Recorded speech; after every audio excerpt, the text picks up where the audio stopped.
simply no way that Democrats can win a fair and honest election in America this year.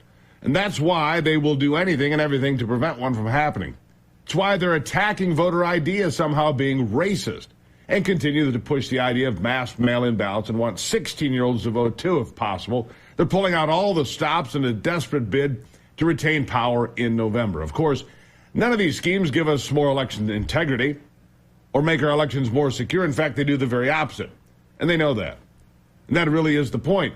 For the Democrats right now is to win at all costs. It doesn't matter who gets ruined or what institutions get destroyed as long as they can win.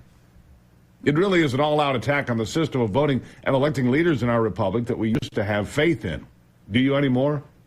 Why is this happening? 2 words: Joe Biden. That's why it's happening, Joe Biden. Biden, by far the most unpopular president in modern American history, the most unpopular since modern polling began during Harry Truman's tenure in the White House. And that puts Biden behind, well behind, in fact, Jimmy Carter and everyone else. And the failing poll numbers come in spite of the fact that the corporate media has done everything it possibly can to prop the old man up. After a while, however, it just doesn't work anymore. And the latest numbers are among the worst yet. Last week, the average level of support had fallen 20 points underwater. According to 538, his average support approval rating, 37%.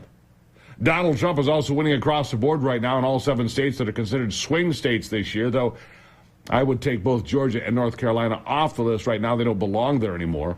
I can tell you right now, Trump will carry both of those states easily in November.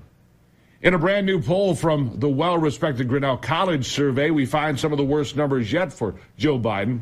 Donald Trump in a head-to-head match with the sitting president across the nation holds a 7-point lead. 7 points. And that's not the worst of it for old Joe. No, the worst of the jaw-dropping approval numbers, his approval number, according to Grinnell, 34%. That is an all-time low, 34%.